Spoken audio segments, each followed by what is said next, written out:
read this verse to you in Romans. If you have your Bible there, you can look at the book of Romans or peek over someone's shoulder or download the YouVersion app as fast as you can on your iPhone or Android or whatever you use. Romans chapter 15. And I'm going to be reading off the Message version. It might be a little bit different from your version, but I like the way the Message puts it out. Romans chapter 15, verses 7 and on. And it says, so reach out, say with me, reach out and welcome one another to God's glory. It says, Jesus did it, now you do it. Jesus, staying true to God's purposes, reached out in a special way to the Jewish insiders so that the old ancestral promise would come true for them. As a result, the non-Jewish outsiders have been able to experience mercy and to show appreciation to God. Just think of all the scriptures that will come true in what we do. So Jesus is teaching us in this scripture. Paul is saying, do as Jesus did, reach out. There's a word that is used called outreach. I don't really like that word outreach. I like separating them, and I like you to visualize what it means to reach out. Imagine someone falling off a cliff. What would you do? You would automatically try to reach out and grab them. Most of us would just be like, man, I don't know him. I would just keep walking. If someone's tripping along the sidewalk, you reach out to try to help them, her, him, whoever. It's in our nature to try to help. So as a Christ follower, as someone that has been redeemed by God's grace, our duty is to reach out. And in the church world, in the Christian world, there's a word that they use called evangelism. Now that's a scary word, and we've been talking about that in prior series that we've had. And evangelism is a daunting, scary word. A lot of us don't like it because it means that I have to talk to people about God. It means that I have to tell somebody about Jesus Christ. It means that I have to share my faith with somebody else. And good Lord, you know that is not the cool thing to do. That is not in today's society, that is not the right thing to do, to share about God or about religion in any type of aspect, or about faith. You talk to somebody about your faith and people will be like, oh, so you're a hater, so you don't like these people, you separate these people, and they start throwing things at you because they believe something completely different than what the Bible teaches us. So it's scary to say that word evangelism because it really means to reach out. Now, evangelism changed my perspective. My whole perspective was changed about evangelism or reaching out when I was away from Chicago. I lived in Boston for 4 years of my life. Go Patriots! They're still in the playoffs. I know. I'm sorry. When I got there, the Patriots won the Super Bowl, and so did the Red Sox. They run the World Series. It was incredible years that I was there. But yeah, so I'm a Patriots fan / Bears fan. I know that can't happen, but whatever. They're in the Super Bowl. So I'm there in Boston for 4 years, and my concept of evangelism was completely revolutionized by being at different churches. Now, I'm a musician, professional musician. I love music. That's what I went to school for, to study. I wanted to teach music as a living, et cetera, et cetera, et cetera. But then God called me this way, so I left my music career and focused on serving God in this type of atmosphere. So as I was over there, I was still kind of Christian, you can say. Like, I would go to church because that was my habit of doing. If I was in Chicago, I would be in church. So since I was in Boston, well, I kind of felt bad. I grew up in church, so I might as well go to church and play an instrument and just get it out of the way so I don't feel as bad. And while I was there, I visited various churches, and I participated in various amounts of churches, very different, some small, some big, some very religious, some I don't even know what they were, and it was a weird mix of churches that I went to. But what got me was that I didn't want to bring any of my friends to those churches. I didn't want to tell anybody about Christ. I didn't want to tell any one of my friends that knew me in school to come with me to those churches. Because, see, those churches, and I hate talking about it, and I'm not going to say who they are or what they were, but I was dead in those churches. I remember calling Yahaira, my girlfriend at the time, and I tell her, church anymore. I literally do not want to go to church. It's boring. It's irrelevant. It's dead. The music is dead. Even though I'm playing in the band, the music is dead. Everything is just, it feels like a funeral. And I would tell her, like, I don't want to go to church.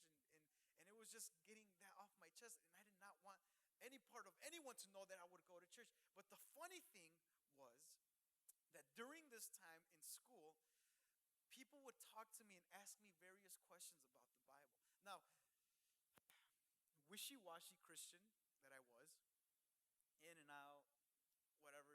I was alone. I was away from my parents, 2,000 miles away or 1,000 miles away. I'm sorry, and I was doing practically whatever I wanted to do.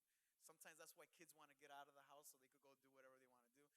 And so that was me. I was away, and so I'd go to these things called parties. You guys know what that is? I hope you guys know it. And I would go to them, and I would feel uncomfortable because here, church boy, church kid, growing up in church, I'm not supposed to be doing this stuff. What am I doing here? God's gonna strike me down.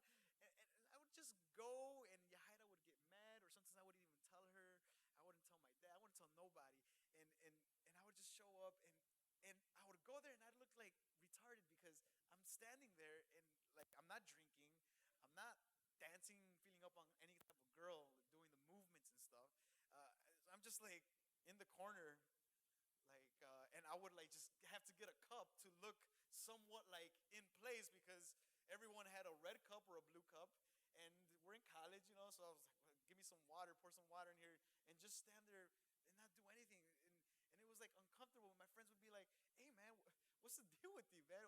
Why aren't you drinking? Why this and why that?" And they would question me on these things, and I just figured out, like, man, I shouldn't go to parties anymore because it's just gonna keep questioning me.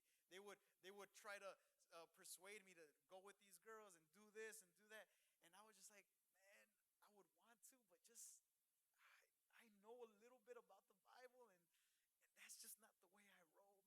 I feel guilty. If I were to do that, I wouldn't feel right.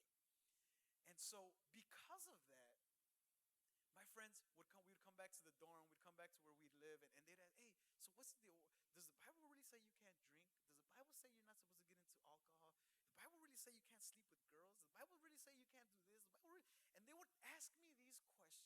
As a matter of fact, they were so like astounded at my type of person. They were like, we don't know people like you. My friends, this is what my friends would do. I lived in the dorm my first semester, and this is what they would do. There was a girl around that was kind of interested, and my friends would gather together in my dorm room, and we'd all be there watching a movie or something, playing or something, and then they'd all leave and leave me alone with that girl. And I'd be like, and hi, and like, dude, I would get out of the room and I'd feel uncomfortable. I'd feel weird. And my friends would be like, "What are you doing? Stay in the room. Stay there. She's right there. She likes you. She's into you." And I'm like, "I can't, man. I don't know." And like, "What's wrong with you, homie? Like, really?" And so all of this time they would do that, and stuff like this would always occur. So my evangelism was way different. And so they would purposely ask, "What's the deal?" When I started talking to them about God, they started realizing a lot of things, a lot of voids that they were trying to fill. Now, granted, I wasn't right with God. I was just kind of preaching what I knew. Like, oh, I remember my youth pastor said this. I remember our pastor said this, and this is why this is not good, and this is why that's not good, and you're going to go to hell if you do this, and you're going to go to hell if you do that. And I'd be like, really? Why? And they would talk to me about that stuff, and we'd be interacting about it, and they would be so interested in it that they would ask me, "So is that where you go every Sunday morning?" And typically, because I was serving in 4 or 5 churches every Sunday, like from 6 a.m., I'd come back to like 6, 7 p.m. because I was in different churches. And they'd be like, "So is that what you do every Sunday? You go to church?" And they're like, "I want to know about that. Let's go can we go to your church?" And I'd be like, no, you can't. No, don't come to my church. Like, no, like none of them. You can't come to any of them because if you were to go to church, you would freaking leave hating church. You would never want to go back to church. So, no, stay here. No, but let me go with you. And I would make up excuses. No, I have to go really early, and I have to, I have to wake up at 4 o'clock to catch the. And people were like, "Well, we could hang with you till 4 o'clock." And I'd be like, "Really? You guys want to leave at 4 a.m.?" And I would just make up all these excuses for them not to go to church. So something started to trigger within me.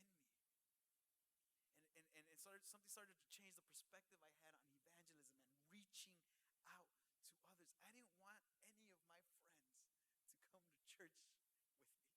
I didn't want anyone to worship with me. I didn't want anyone to be in the place where I was at every Sunday because the place was dead.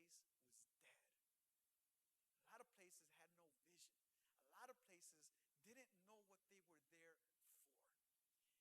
And as a church, as a small group of people, as an ecclesia, as a community of people, imperfect, some better than others, but we're all in this together. In this small community, there is a vision and there is direction. And a lot of the churches that I was at in Boston didn't have it. They lost it. They forgot about it. They were okay with just having 2 people, 3, 10, 15, or the same group of people just show up every Sunday, just be like, whatever. If they show up, they show up. If they don't show up, whatever. And they would do the same things, sing the same songs, preach the same messages, do the same things over and over again, and expect people to come.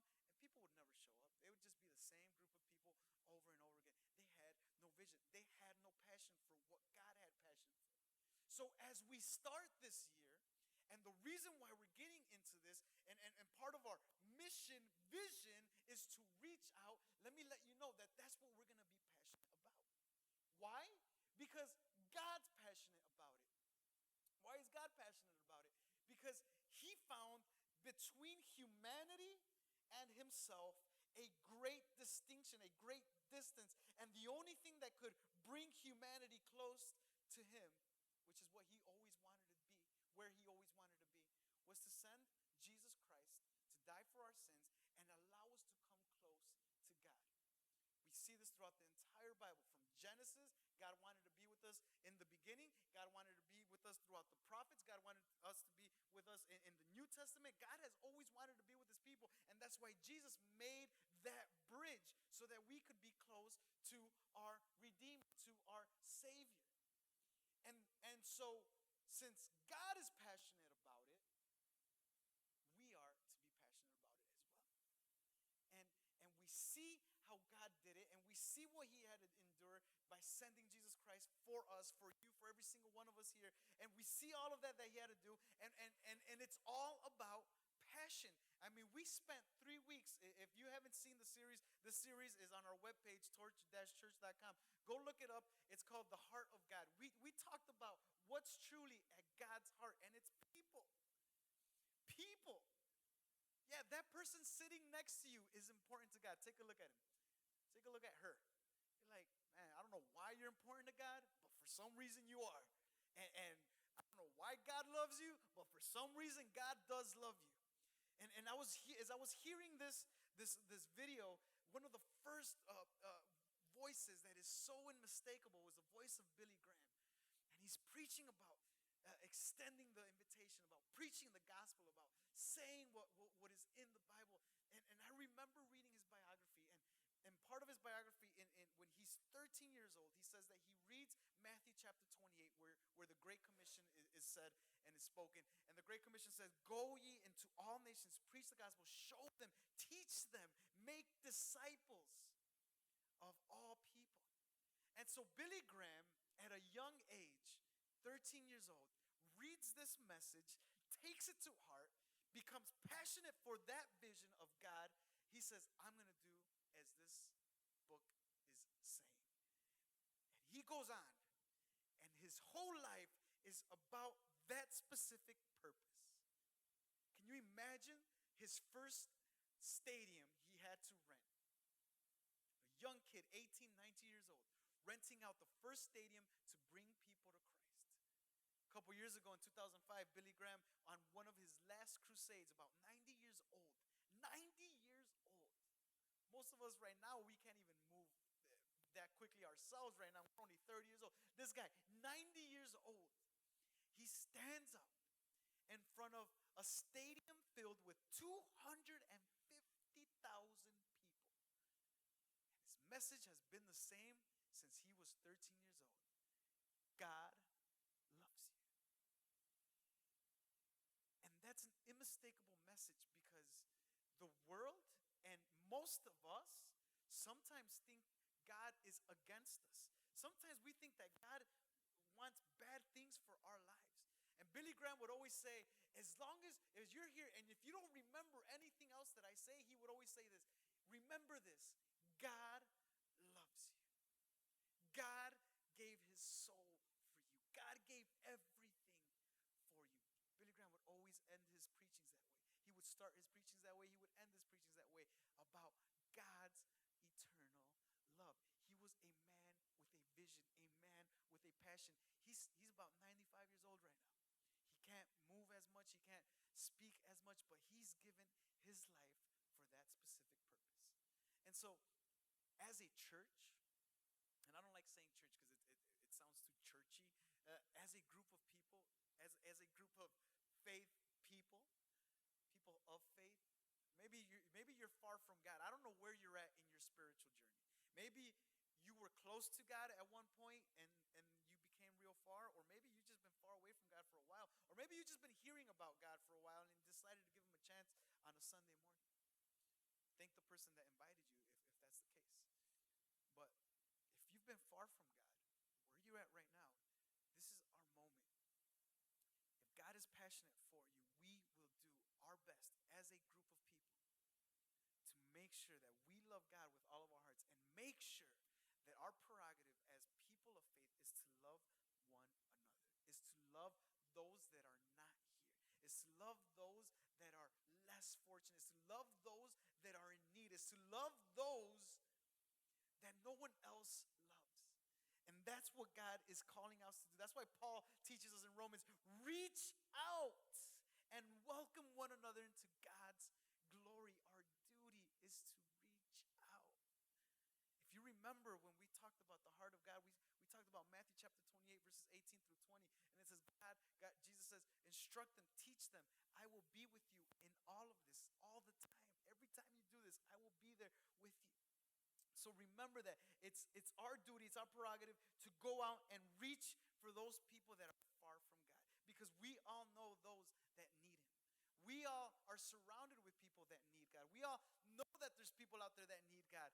Yet, sometimes we think that we're incapable of reaching out to them.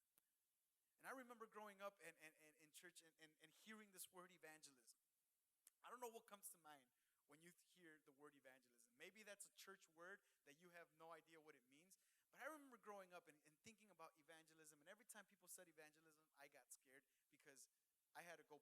That meant that I had to go get up on a Saturday morning and go to the corner or go to the mall or go knock on some people's doors and see the people's faces on a Saturday morning, me knocking on their door.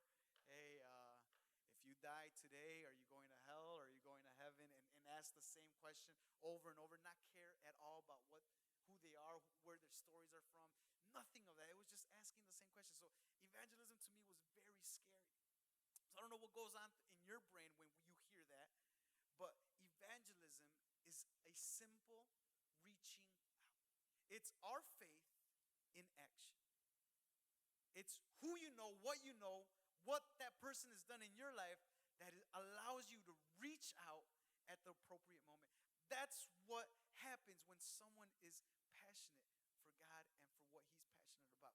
Ask yourselves, if you're in high school, if you're in college, if you're at work, what limits you from reaching out to the people across the table at your lunch table? What limits you from talking to people, having a conversation with people about something spiritual? Everyone talks about everything at work. They used to call it the water cooler conversations or the coffee spot conversations, where people gather together and they ask, hey, did you see that show? Did you see Dancing with the Stars? Did you see this? Did you see that? Did you see all these famous shows that are coming out? I can't remember them. But they talk about everything else in life but what really matters, which is their soul. Can you imagine interrupting one time and just talking a little bit about something spiritual? Hey, you know what? I was reading this in the Bible the other day, and it caught my eye because God said this. Like, the heck are you talking about, man? It's Monday morning. Don't come with that. Like, what are you? Don't talk to me about. But can you imagine to bring a spiritual element into a daily conversation? Because you care. Because God cared for them. God cared enough for them to put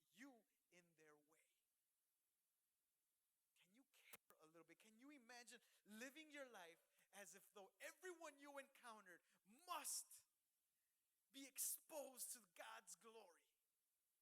Can you imagine living that way in such a way that you're so passionate for what God is passionate about, that you expose yourself being humiliated if so need be, but you don't care because you worried so much about who that person is that you care so much to talk to them about what really matters? And we could talk about finances. We could talk about economics. We could talk about political mumbo jumbo. We could talk about this and the president and everything that's going wrong and everything that's going right. We could talk a lot about a lot of things. Hey, but let's talk about your soul. Hey, man, how are you doing in your heart?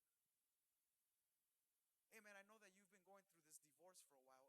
How's that going? Man, don't be in my business. Don't. Sometimes we think that that's how they're going to react. Can you imagine interrupting a person's life and just butting in? Not in a preachy type of way. Hey, sinner! Hey! Hey, you didn't go to church yesterday, man. I've been inviting you for 3 weeks. Forget you. You're going to hell anyways. Hey, you! Hey! Hey! I mean, sometimes we get big Bibles and we just start shoving it in people's faces. Hey, you know that the reason why you're like this is because you've negated God. Is because you've turned your back on God. Ha ha ha, that's why you're in the situation you're in. How about approaching them as Jesus approached them? And we talked about this a lot. There's a story in the Bible in Luke. Short little man. Short little man hears that Jesus is around town. Short little man says, I want to go see Jesus. Short little man sees the crowd. Short little man can't see Jesus because the crowd's too big. Short little man starts jumping. Short little man can't see God, can't see Jesus. Short little man thinks. Short little man goes up a tree. Short little man sees Jesus. Jesus sees short little man. Jesus sees, hey, short little man, come down here, short little man. Short little man comes down. Jesus says, short little man, I want to go to your house. I want to spend some time with you. Short little man's like, really, me? Hey, what's up? Let's go. Short little man brings Jesus in his house. His name was Zacchaeus. He was a tax collector, like Levi, Matthew, when we talked about Matthew before. He's a little tax collector. And he says, and the Bible talks about Zacchaeus in a way where Zacchaeus was not a good fellow to many people. So he was such an abomination to the people and the religious people and the perfect people and the good people of the town that people were talking a lot of bad things about Jesus, because how can he eat and sit in the house of this tax collector? Does he not know the amount of money he's been extorting from all of us? That's why he's rich. He's rich off of us. And they were saying a lot of bad things, a lot of negative things about Zacchaeus. But Jesus was able to see the best in him. Jesus saw what no one else saw. And Jesus decided to invest just a little of his time in Zacchaeus. When no one else would, Jesus says, short little man, I'm going to be here. And I'll be with you, man. And we'll talk. Let's talk. Can you imagine the impact it had on Zacchaeus' life when Jesus came into his house? No preacher man ever was in his house. No religious figure ever went to his house. No perfect person ever went to his house. But hey, Jesus went to short little man's house. And he sat there and he ate with Zacchaeus.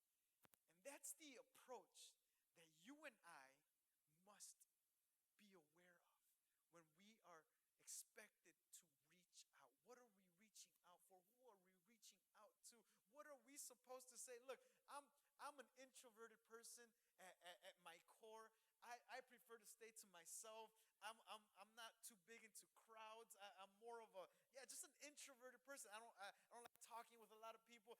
Up here it's easier. It's actually easier for an introvert to speak out in public because they're not alone with somebody. They're not like one-on-one with them. So it's easier for us introverted people to talk. So a lot of introverted people are usually the ones that are in pulpits. It's funny, but that's the way it is. And so I'm not very good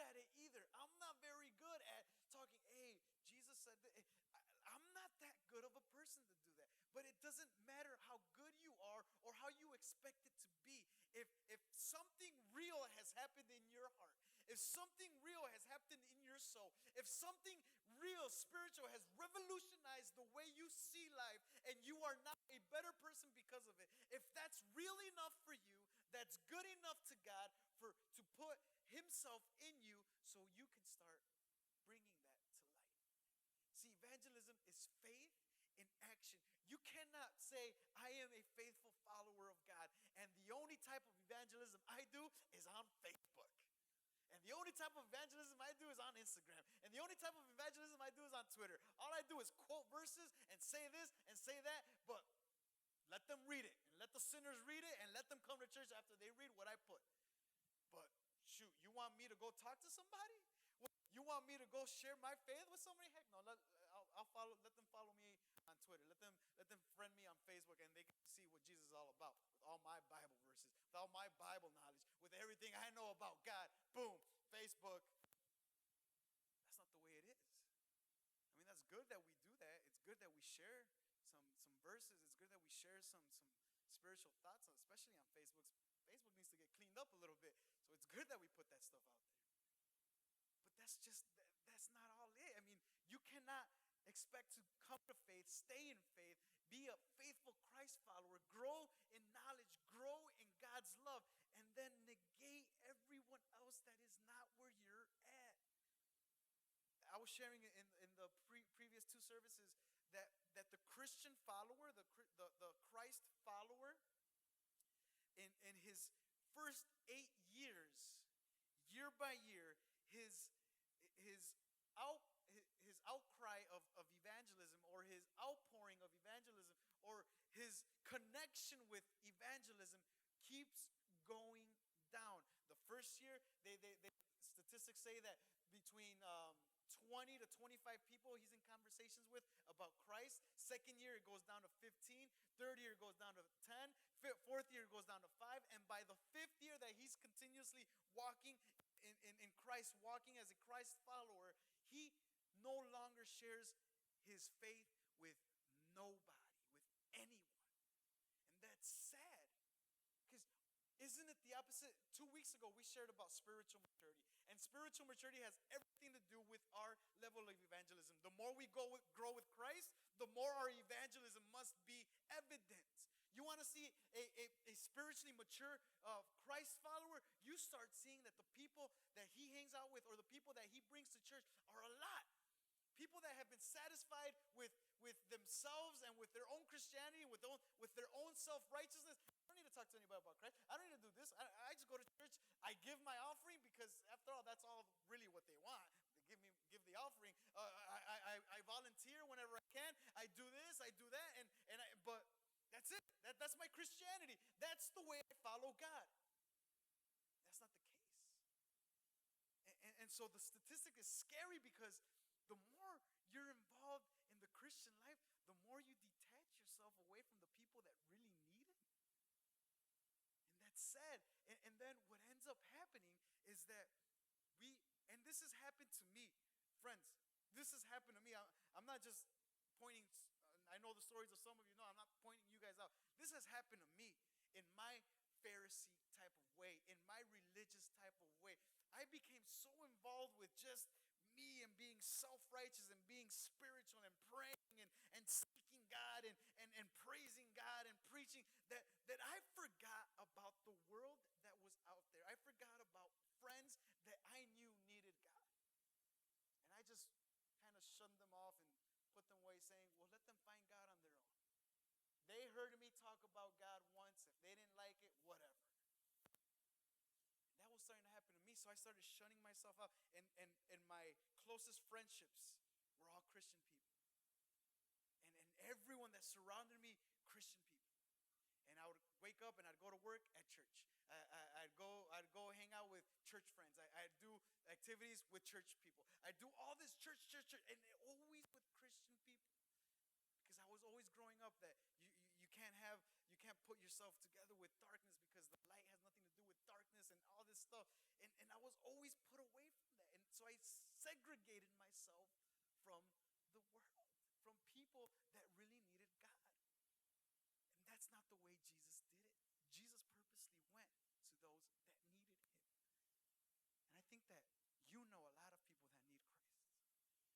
I think that you know a lot of people, and especially I know a lot of people that have money, that have careers, that have an awesome husband, awesome wife, awesome, everything about them is perfect.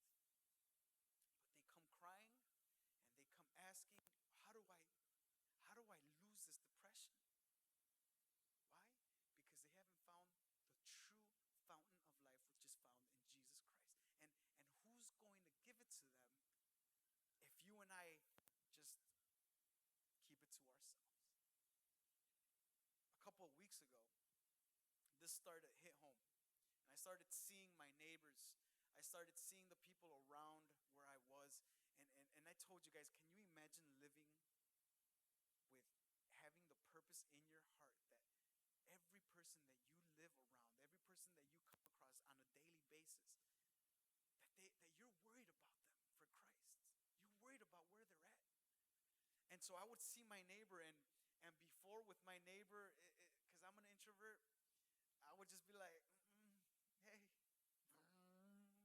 take off, and then he'd pull in his driveway, and I'd pull in parking at the same time, and we'd just be like, hey, and go into the house, and that was like about it. And this started to hit home. I can't live across this guy and not at least know his name and become interested. So I asked the guy his name about 3 times, and I still can't remember it. And I'm right now at the like, should I ask? I'm trying to figure out a way to hear his name again because I've asked him 3 times and I still can't memorize it. Anyway, that's a confession from me. But I realized I started talking a little bit more. Before I'd just be like, what's up? And we would just like nod and say, hey, whatever. And now it's like a weekend ago when we were doing the shoveling stuff, I had a good opportunity to go conversate with him, talk about shoveling and the whole snow dilemma, and we were ha ha ha laughing a little. But I purposely made it my mission. I didn't go hit him over the head with the Bible. I didn't go just tell him about going to hell and going. I just spent some time with him. I helped him pick up a big heavy snowball that was accumulating on his driveway, and did that, and just spent time with the guy. And I couldn't remember his name the whole time I was there. So I was just getting away with like, yeah, man, yeah, bro, yeah. But I've made it my mission to, that guy is important to God. That guy is far away from God. That guy is in my path. What am I going to do?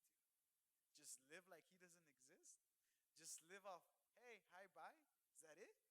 Because I could do that. And most of us, that's what we do. Most of us, when we go to high school, when we go to school, is all the friends that we encounter is just like, hey, what's up, man? But we don't live intentionally with them. They're still lost in their own world. And there's a Savior that came for them. And there's someone that really loves them. And so I want to encourage you to live in that way. I want to encourage you to take into consideration your boss. Yeah, that guy that makes your life miserable, or that lady that makes your life miserable. That manager that just overloads you with work and doesn't pay you extra. That person in your job that doesn't do anything and still gets promoted more than you. Yeah, all of those people, you're there for a reason. And you're there to reach out. It isn't a Bible verse that can help. It isn't a message that they need to hear. It's a life they need to learn from. Jesus said it very clear in Matthew chapter 28. Teach them. He said preach, he said make disciples, but he said teach. If you're a teacher, if you're aspiring to be a teacher, you know that to teach students, it takes time. It takes patience. It takes skill. You must teach. But most of us have to teach with our actions. Most of us have to teach with what God has done in our souls. Israel was talking about the little things, learning, reviving the passion to pray, reviving the passion to read the Word of God. I'm going even further, reviving the passion just to be a good person, to be a kind person. Look at your face in the mirror of your car, in the rearview mirror and see if you would want to talk to you. If you look at yourself, you're all mean and mad and have eye crust. Nobody want to talk to you like that. Nobody's gonna want to like, hey, say what's up to you with that face. Comb your hair, brush your teeth at least, look decent, and be approachable. Live intentionally with that in mind. God is looking for people that live intentionally. If we could all just keep that in mind throughout our fasting time. And as a church, we've been fasting for the past 3 days and make that alive in us to say, during this fast, God, and I'll be explaining a little bit more about that throughout this month. But as we fast, can we bring this to you? Can you help me reach out? I need to learn to reach out. Let me give you three basic things. Three basic things. And I want you to say with me, develop friendships. Develop friendships. See, here's the thing with religious people. They're worried about preaching instead of developing. They're worried about giving you the Bible instead of building a relationship. They're worried more about getting it off their chest that they talk to you about God than actually spending time and listening to you. So, as Jesus did, you build friendships. Now, it's pretty simple, isn't it? Can you imagine the people at work that maybe you say, I don't want to spend time with people at work. Those people at work, but buddy, you're a Christ follower, you're a disciple of God. Those people are placed there for you. Now, you may not like it, but you're there for a reason. You got to learn to love these people just the way Jesus loves them. Hey, those people that make your life miserable at work are the same people that God loves and gave his son for.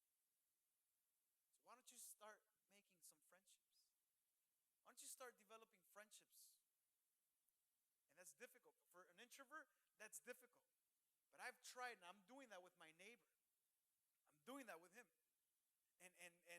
And he's not a Christian. He's not a churchgoer at all. I've asked him about that stuff, and he's not into it. He kind of like just shuts me up right away. As soon as I mention it, like he's just like, no. And he starts talking about something else. So I'm like, okay, I know I can't just be open about it. I got to build a friendship. And so I'm building that. And we have to learn to develop friendships instead of just blasting people with the Bible. Second thing you must do. What was the first thing? Develop friendships. Second thing is discover stories. Discovering stories is so important. Before you share your own story and before you share God's redemptive story, let them share their story. Have you ever just sat with somebody? You may not know who they are. You may have just been acquainted with them and just, hey, talk to me. Where did you come from? Did you grow up here? Did you come from another country? Where are your parents from? Just get to know their stories. You'll be astonished when you sit down with somebody and you just begin to talk to them about their stories and how they came to church or how they got to the job where you're at. Can you just talk to somebody when you go to work tomorrow? Go up to anybody at work and be like, hey man, how'd you get this job? Oh, well, I got a coworker brought me in. Whatever it is, just ask them that basic question. You may have never talked to them ever in your life, but just ask them because you care just a little bit. Because you don't want to just keep living your life seeing the same person over and over again and acting as if God didn't die for them. Just know their stories. And then what? You know what? When they give their stories, they're easier. It's easier for you to share your story. Hey, you know what? I did this is what happened in my life. Hey, and then you talk about God's redemptive story in your own life. What kind of person you were before you met God. What kind of person you were before God completely transformed your life and made you the person that you are today. Not perfect, but way better than where you were 10 years ago. The third thing is you discern next steps. What's next after I develop a friendship, discover the stories? What's next? I need to discern as the Holy Spirit. And this is where the Holy Spirit comes in, because Acts chapter 1 verse 8 says, and the Holy Spirit comes to give you power in this, in our evangelism, in our outreach, in our reaching out. The Holy Spirit is there. What do I do next? Where do I go from here? Because it's difficult. Sometimes you're kind of stuck there and you don't know what else to do. Well, we've talked about my life, we talked about his life, but now what do I do? Do I invite him to church? Do I invite him to a small group? Do I invite him out? I mean, what do I do now? But work on those three things, and you'll see how God begins to move in your life. And the joy of seeing people come to Christ is magnificent. I keep sharing the same story. I shared it in all three services. Well, this is going to be the third service. I've shared it a bunch of other times. There's this group of people here at church that have been with us for about 13 years. And they're a big, humongous family. They're like 40 of them. So it's a huge family. And so they've been here with us for a while. But their story goes something like this. There was a person in our church that knew them from work. And that person kept bugging them and bugging them and bugging them about God. Now, it may not have been the best approach, but regardless, they cared enough to bug them about God. They bugged them, bug. 1 year, nothing. 2 years, nothing. 3 years, bugging them, and they told me, they said, you know what they did? They tricked us. I'm like, how did they trick you? They told us to go to one of their kids' birthday parties, but it was a home group. They were reading the Bible and stuff. And the guy said, I showed up with my beer bottles in my hand, thinking that it was a party. And they were like, man, they tricked us. And the guy's like, I had to sit there, I felt so embarrassed. I put all the beer bottles behind me. I was like, what am I doing? He was so mad. He's like, these people tricked us, man.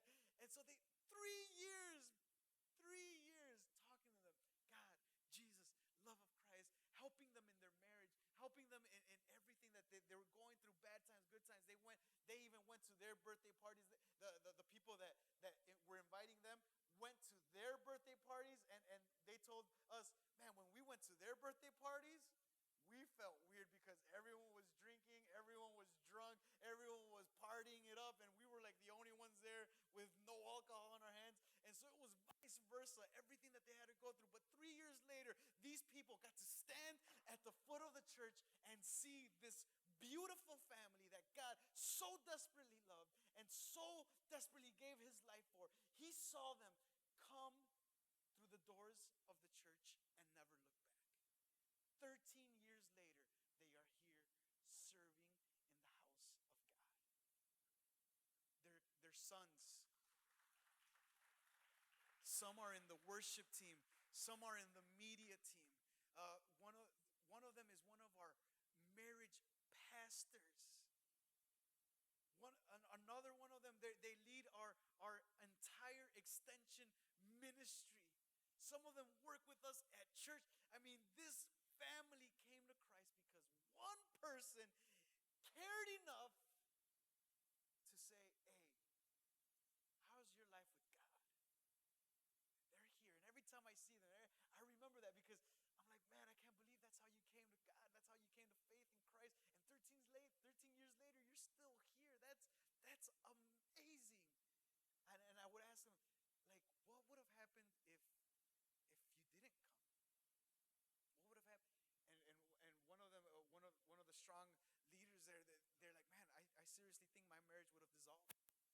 We were at the verge of just leaving it all. We showed up, and God changed us completely. So it's like, it's not just about filling a seat at church, man.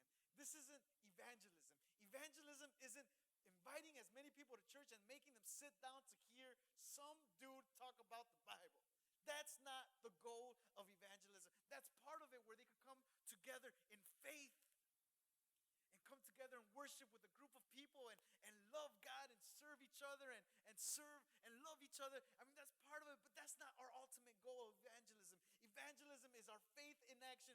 Do we care enough for the person in front of us, behind us, next to us, that we are to say, hey, where are you with God?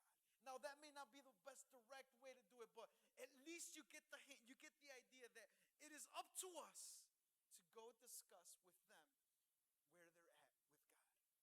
And you establish a friendship first, and you hear their stories first, and you spend time with them just as Jesus spent time with those that were sinners in his time.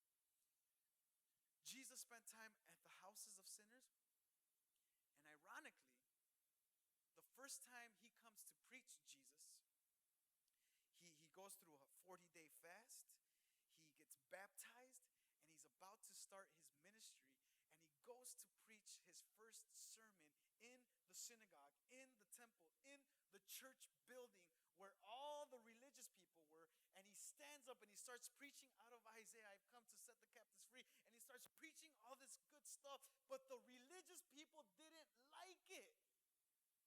And the religious people were like, what is this guy? Oh, heck no.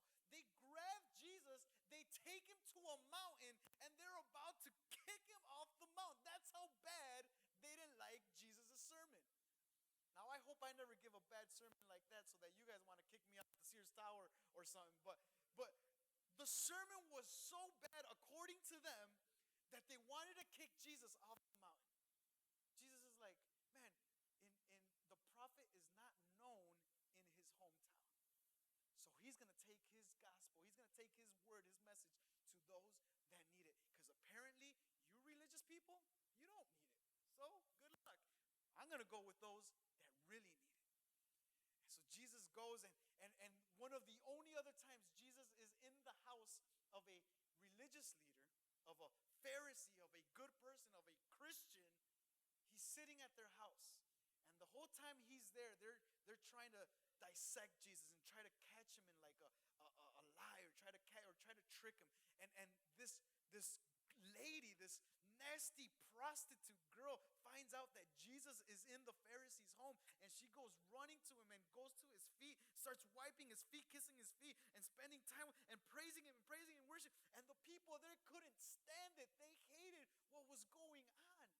And they started talking bad about Jesus and his disciples. And Jesus knew what they were talking about. And it's like, this is the type of person that I came for. I didn't come here to waste my time with self-righteous people like you. I didn't come here to spend my time with people that think they've got it all figured out. I'm good. I read my Bible. I'm clean in the inside. I'm perfect.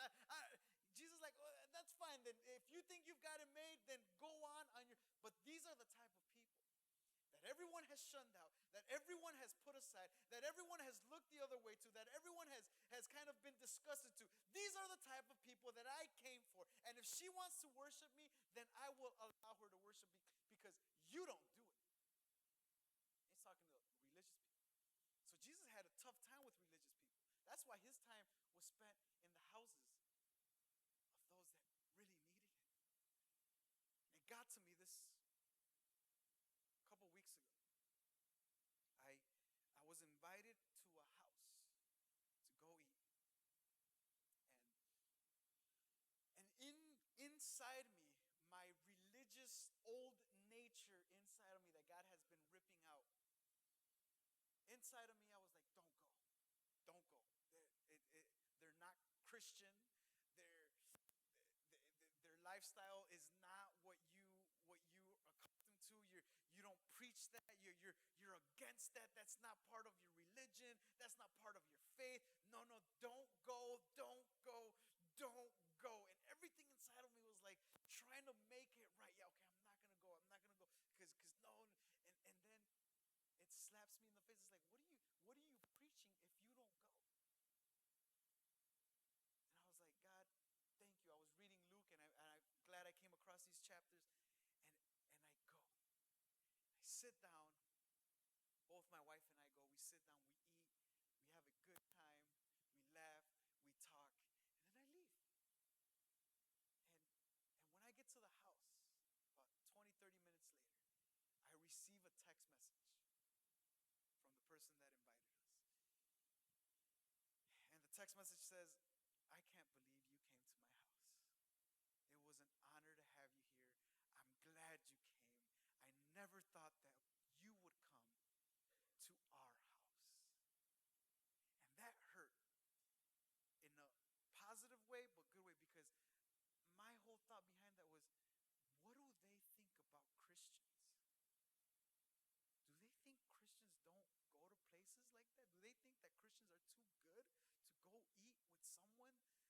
isn't of their same belief. And so I realized, I thank God. I'm like, thank you, God, for allowing me to go and make my presence shown there and let them know that you're a God of grace, that you're a God of love. And I may not have preached. I didn't stand up at any time and said, open your Bibles to Matthew. I didn't collect an offering. I didn't take out my guitar and start singing, burn, oh my soul. I showed up, I ate, I left, I talked, spent time together. But they got to see Jesus in that. They got to see Jesus in that more than me preaching to them a 30-minute sermon. They saw Jesus. They saw Jesus so much that they sent me a text. Say, thank you for coming. We never thought that you would have come to our house. So I want to erase that mentality from the world, because that's not the Jesus I know. That's not the Jesus that I read about on a daily basis. This isn't who I know. The world doesn't know Jesus, and that's why they've rejected him. And it's our fault many times because we've presented him in such an erroneous, wrong way. It's our time to show the world who Jesus is, who he really is. We must reach out the way Jesus reached out. I mean, Bono has said it. Mother Teresa has said it. I'm good with Christ. I'm not good with the Christians. I want to erase that mentality from the entire world. I want to show them, no, the Christ we follow, the Jesus we believe in, is a Jesus that loves everyone. Jesus that loves you regardless of who you are, and loves you so much that he doesn't even want to leave you the way you are. He's going to make you a better person. He's going to transform your life. He's going to wash your sin away. You could come to God with your sin. And maybe you're struggling with that now. Maybe you thought that Jesus is just too much of a good religious person. Jesus is waiting for you now. He wants to wash your sin away. He wants to make you as white as snow. He wants to bring you up so that when you go to work tomorrow, when you go to school tomorrow, you can tell your friends, man, you know what? I've met somebody that loves me regardless of everything that I've done in my life. I've come across the creator of the universe that loves me, knowing all my dirty little secrets, knowing all the skeletons in my closet. He loves me. And he wants to make me new, and he wants to wash away my sins. He wants to renew my soul. He wants to renew me and make me the person, the woman, the father, the mother that he wants me to be. And I'm glad because I finally have met that person, and you're going to go out and you're going to show them what that person has done in your life by reaching out. Let's show the world Jesus. Amen? So let's rise to our feet.